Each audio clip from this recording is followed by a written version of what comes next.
calor era imenso, num corredor daquele, quando aparece uma mulher no patamar assim e começa a xingar a gente, dizendo que ia chamar a polícia, e eu saí desesperado. Então, o amor, seja no país frio ou quente, é sempre difícil. Nessa época, a gente fez alguns trabalho voluntário. Os Estados Unidos estavam em guerra com o Vietnã e tinha um número muito grande de vietnamitas. Eu ajudei a organizar um grupo que a gente fazia trabalho nas fábricas para mandar dinheiro para o Vietnã. A gente ia no sábado, domingo, pedia, aí arranjava lá um trabalho, arranjava um dinheirinho e mandava para o Vietnã. Lembro de uma cena, e essa pessoa que eu rendo homenagem a ele, é um amigo meu, Antônio Carlos de Oliveira Neves, que é uma figura fantástica, morreu jovem, muito inteligente. Ele é intelectual, bastante frágil, pequenininho, uma figura assim, extremamente interessante, inteligente.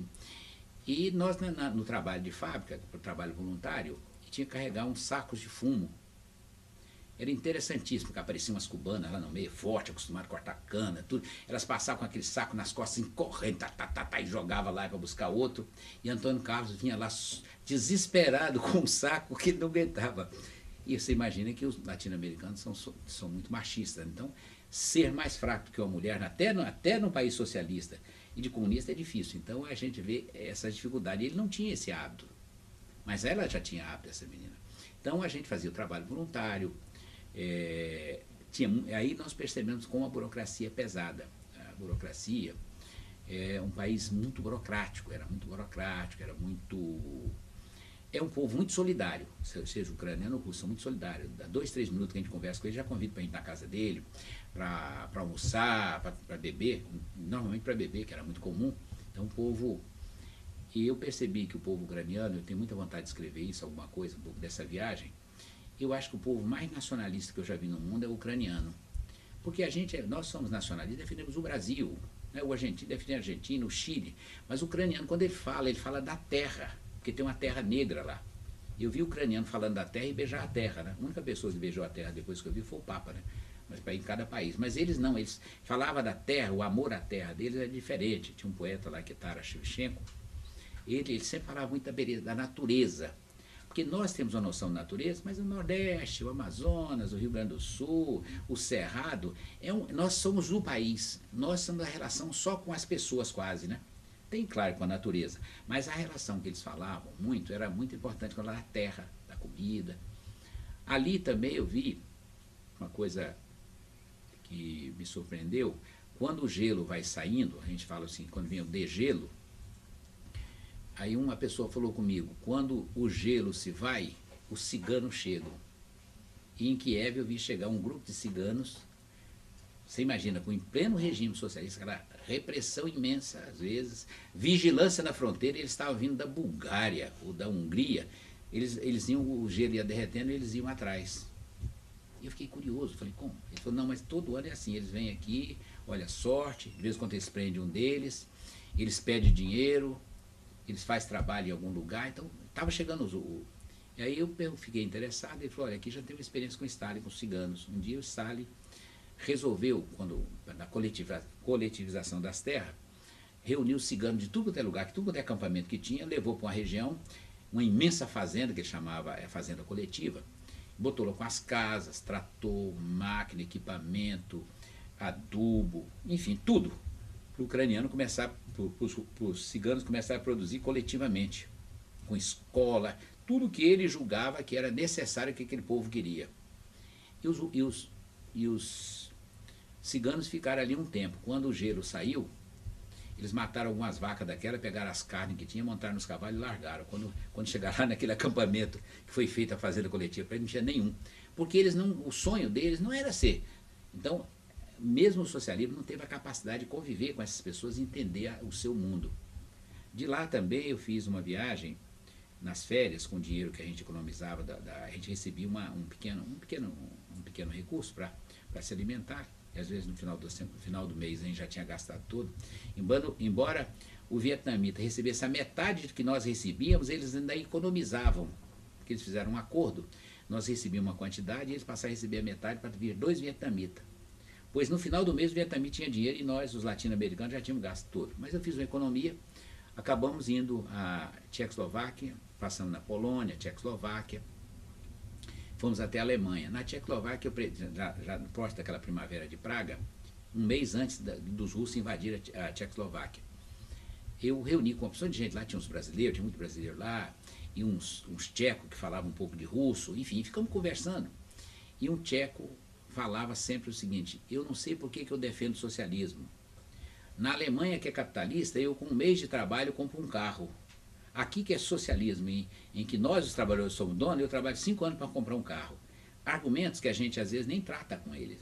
E falar, e a Tchecoslováquia tinha...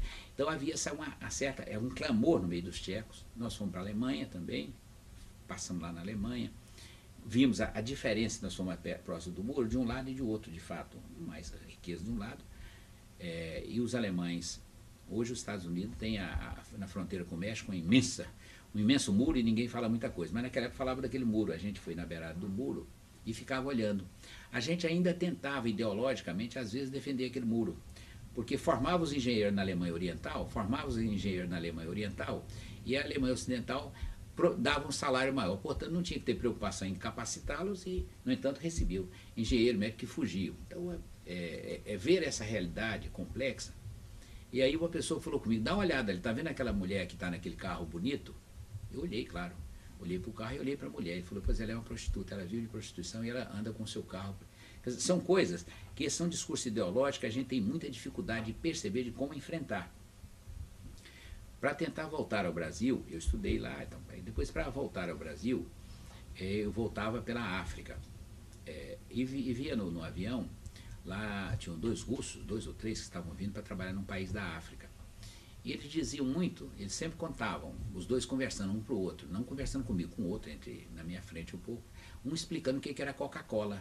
Porque imagina um país que já tinha feito satélite subir para todo lado, já mandou Sputnik, com Gagarin, com a Strelka e a Belka, aquelas cachorras que subiram no espaço, com a Galina Tereskova também, que foi no espaço, tudo isso, mas nunca tinha tomado Coca-Cola.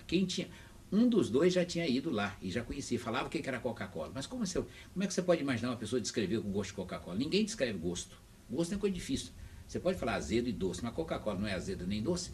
Então ele explicando, e o cara, eu percebi que ele queria chegar lá, a primeira coisa que ele queria fazer era tomar Coca-Cola. Aí eu cheguei, fiquei nesse retorno, passei na Argélia, depois em Senegal. Senegal, eu comprei uma máquina de fotografar, talvez seja a primeira fotografia que eu tinha, comprei uma máquina. E quando eu chego no Senegal, era para ficar um dia lá, eu fui caminhar longe do aeroporto, longe do lugar que eu ia ficar, do hotel. Caminhei, e tinha lá umas mesquitas, né, as pessoas orando, a gente estranhando todo aquele mundo diferente do nosso.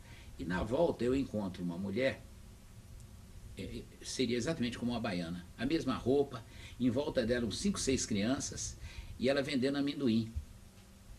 E eu, ingenuamente, falei, vou tirar uma fotografia para levar para o meu país, para mostrar que é parecido com as baianas, né? E apontei a máquina para lá dela, eles ficaram tudo de prontidão, olhando assim, fazendo pose. Eu falei, olha que povo interessante, eles têm interesse nisso, é muita solidariedade, é muito carinho, é muito bom. Fiquei feliz. Tirei umas 4 ou 5 fotografias e quando eu fui sair, eles correram atrás de mim, cobrando, paga, dólar, dólar, dólar. Eles queriam receber, porque aquelas poses deles, eles queriam receber e eu não tinha dinheiro para pagar. Daí, talvez, não tinha dinheiro para pagar. Eu corri, fiquei dentro do aeroporto, fiquei quietinho lá com medo daquela mulher e aquelas crianças querendo receber das fotos que eu tirei. E o mundo tem muitas, a gente às vezes se encontra em momentos da complexidade. Eu encontrei Jorge Goulart e Nora Ney, que são pessoas que deveriam ser feitas, o Brasil precisa prestar um dia de homenagem. Grande parte da música brasileira na Europa é conhecido graças a Jorge Goulart e Nora Ney, que levavam, na época eles falavam mulata, essa expressão não é correta mais hoje em dia, mas eles diziam com as mulatas, era essa expressão que tinha na época, e cantavam samba, a difusão da cultura, graças aos países socialistas, que eram muitos da Europa, e os partidos comunistas da França, da Itália, então eles eram grandes divulgadores da nossa cultura. E o Jorge Goulart esteve lá em Kiev, né, fazendo as suas apresentações, e lá desse meio eu vi um punhado daquelas mulheres que estavam, homens, cantores e cantoras e dançarinos. Eu conheci alguns, e uma até meio escandalosa, o pessoal que chamava, ela tinha um apelido de Rolinha, né? E ela de vez em quando batia no corpo, falava, Rolinha é isso aqui, né? Uma coisa assim meio debochada, né? Não é tranquila, mas debochada.